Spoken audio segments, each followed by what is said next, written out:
E aí galera, beleza? Tranquilo? Bem-vindo ao Historizado Company. Mais uma vez aí, hoje abordando as ideias de direita e esquerda dentro dos partidos políticos e ideologias políticas, né? Bem, nós podemos dizer o seguinte, a ideia de direita e esquerda, ela nasceu dentro da Revolução Francesa. A Revolução Francesa, não nos prendendo muito dentro da Revolução Francesa, ela começa ali, né, com os girondinos, a alta burguesia francesa, junto ao povo se levantando contra o rei Luís XVI, né, no primeiro período da Revolução, a Assembleia Nacional Constituinte, criando uma nova Constituição. O rei Luís XVI ameaça essa alta burguesia e o povo fica ao lado dessa alta burguesia, tomando a famosa Bastilha, que é o estopim para a Revolução Francesa. A Bastilha, ela era uma prisão e um quartel-general, onde estava pólvora, as armas também. O povo toma a Bastilha e naquele momento, então, o povo e a burguesia tomam o poder do rei. O rei, ele vai ser mantido como uma monarquia constitucional, onde o rei reina, mas não governa, né? Mas devido à tentativa de fuga do rei Luís XVI, os jacobinos, que seria a baixa burguesia, ele assume esse poder, afastando um pouco os girondinos da administração, e começa nesse período a segunda fase da Revolução, a chamada Convenção Nacional, onde os jacobinos de Robespierre vai encabeçar a Revolução, é onde é implantada a República e o rei é guilhotinado. Mas em meio aos tumultos dos próprios jacobinos, Robespierre, ele que tanto queria trazer uma democracia, tanto queria trazer uma república, ele vai se tornando cada vez mais um ditador, e no fim é ele próprio, o inventor da guilhotina para a Revolução Francesa, Robespierre, também será guilhotinado. Entrando na terceira fase da Revolução, que nos interessa, que é o chamado Diretório. O Diretório era uma espécie de congresso, onde você tem aqui, né, os jacobinos sentando, à sua esquerda no alto. Por isso que os jacobinos também eram chamados de Partido da Montanha ou montanheses.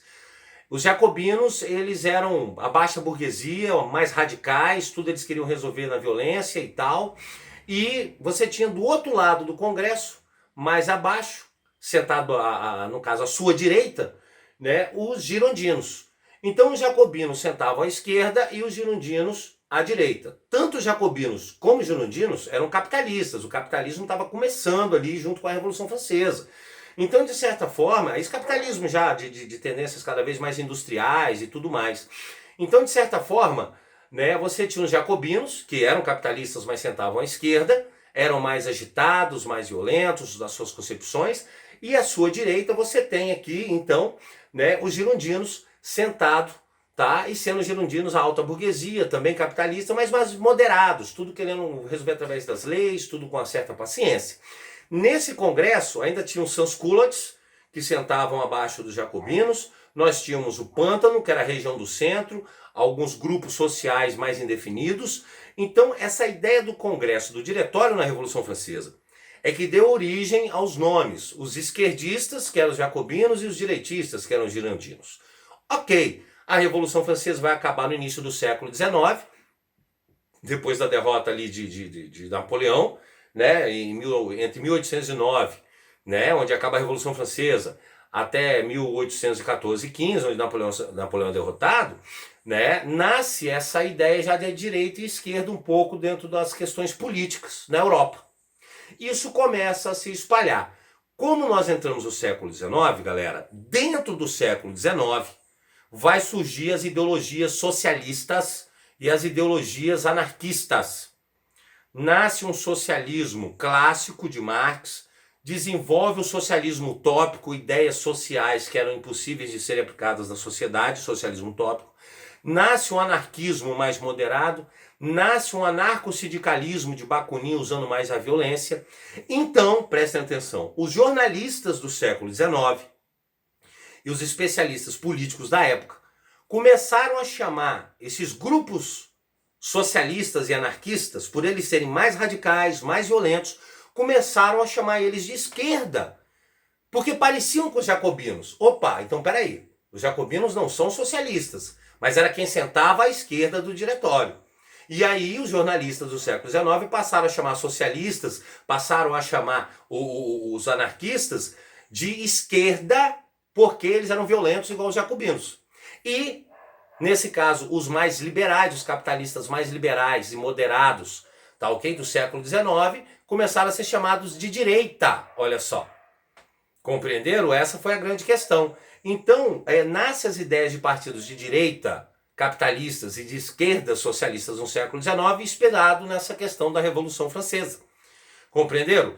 E, nesse caso, posso até estender um pouco mais para vocês, que as cores usadas, elas vão surgir da seguinte situação. O azul e o vermelho era a cor da família Bourbon, da dinastia do rei Luís XVI. Então a bandeira da Revolução Francesa era assim, o azul e o vermelho, onde a Revolução botou o branco no meio para mostrar a igualdade do povo com o rei. Toda a família real tinha suas cores, compreenderam? Por isso que aqui no Brasil, a cor da família Bragança era o amarelo e o verde, por isso que na nossa bandeira tem o amarelo e o verde, compreenderam?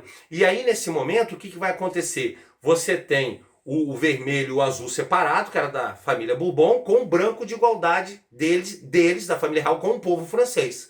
Contudo, como o lema da Revolução Francesa era a liberdade, a igualdade e a fraternidade, veio a ideia de que a liberdade é azul, a igualdade é branca e a fraternidade é vermelha.